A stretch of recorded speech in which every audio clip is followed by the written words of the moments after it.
میں اپنے پیروں کا واقعہ اپنے والد صاحب نے جو ہمیں بتایا ہے وہ سنا رہا ہوں۔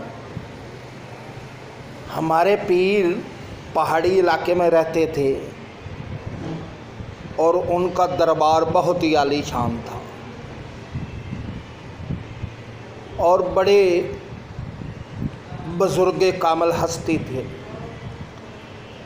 ہم ایک پنڈ میں رہتے تھے جس کو گاؤں بولتے ہیں، اس میں رہتے تھے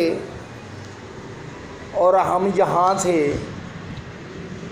ہمارے پیروں کا عرس لگا ہوا تھا اور ہم ادھر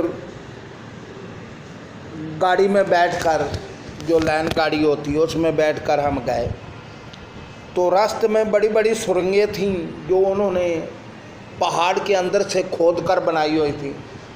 اس میں گاڑی آدھا گھنٹہ اس سرنگ کے اندر چلتی تھی۔ راستے میں کو 5-6 سرنگیں آئیں جن کو ہم عبور کر کے پہنچے تو ہمارے پیروں کا دربار جو ہے نا اس کے ساتھ ایک نہر بہتی تھی۔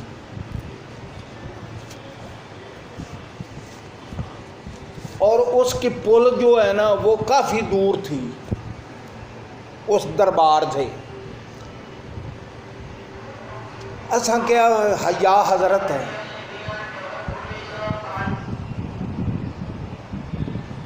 یا حضرت گرمی بڑی ہے، ساتھوں اتنی دور نہیں جایا جاتا پول والوں تو سانوں اتوں ہی پار لنگا دیو۔ حضرت صاحب آ گئے، ان کے پاس عصا مبارک تھے،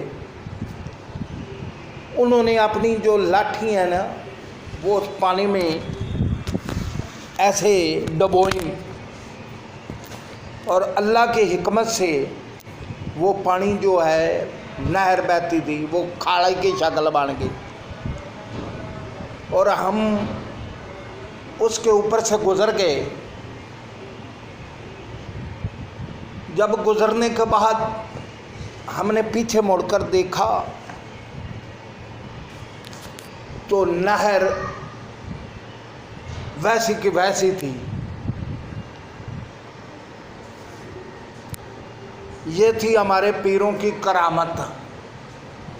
وہ ہمارے پیر تھے چورا شریف والے، حضرت پیر سید نور محمد چوراہی، حضرت پیر سید فل حسین چوراہی، حضرت پیر سید عابد حسین شاہ صاحب چوراہی، حضرت پیر سید اعجاز حسین شاہ صاحب چوراہی۔ وہ پہاڑی علاقے تھے۔ اس کے بعد ہم 2-3 سال اور گئے۔ اس کے بعد پیر ہمارے جو ہیں وہ گجراں والا وڑیاں بائی پاس کے ساتھ تشریف لے کر آ گئے۔ یہاں پر انہوں نے اپنی رہائش بنا لی اور یہاں پر ان کا عرس ہر سال 1 اکتوبر 16 اسو کو لگتا ہے اور وہاں پر لاکھوں کی تعداد میں مریدین آتے ہیں اور یہاں پر لنگر جو ہے وہ ساری رات چلتا ہے۔ جب آپ کو بھوک لگے آپ جا کر لنگر تناول فرمائیں، کوئی آپ کو نہیں پوچھے گا بھائی تم نے پہلے کھایا ہے۔ ساری رات لنگر رہتا ہے۔ یہ ہمارے پیروں کی کرامت تھی جو میں نے آپ کے سامنے رکھی۔ اور ان کے بیٹے حضرت پیر سید عابد حسین شاہ صاحب مدثر اللہ علیہ رحمۃ اللہ علیہ کے بیٹے، ان کے ہاں ایک بیٹا پیدا ہوا جس کی اللہ کے حکم سے پیدا ہوتے ہوئے ہی داڑھی تھی۔ داڑھی تھی، پیدا ہوتے ہوئے ہی اس بچے کی داڑھی تھی۔ وہ دنیا میں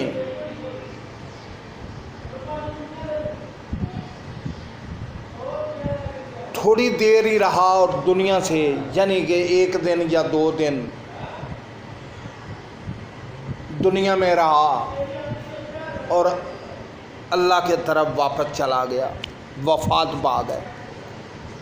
ان کا دربار بھی انہوں نے اپنی رہائش گاہ کے سامنے بنایا ہوا ہے، اور یہاں پر بھی مریدین آتے ہیں اور اپنی دلی حاجات، دلی دعائیں اللہ کے حضور حضرت سید چورا شریف کی فیض و برکات حاصل کرتے ہیں، اور وہاں سے جھولیاں بھر کر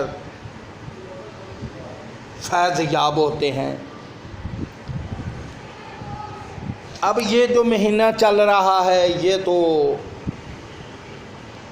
جولائی کا مہینہ ہے، اس کے بعد اگست، ستمبر، اکتوبر، 1 اکتوبر 1600 کو عرس مبارک ہوگا، جس میں ساری رات ذکر و اذکار، اللہ کی عبادات، تہجد،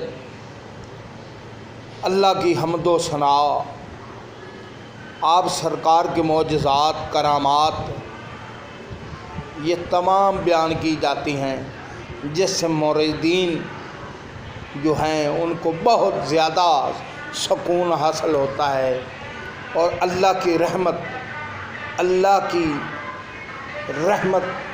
چھما چھم برستی ہے۔ یہ ہمارے باپ دادے کے پیر ہیں، اور ہم نے بھی ان کی بیعت کی ہے۔ اللہ تعالیٰ سے دعا ہے کہ یہ جو میں نے باتیں کی ہیں آپ اس کو سنیں گے اور انشاءاللہ ان کے مرید ہو جائیں گے۔ السلام علیکم ورحمۃ اللہ وبرکاتہ۔ حضرت پیر سید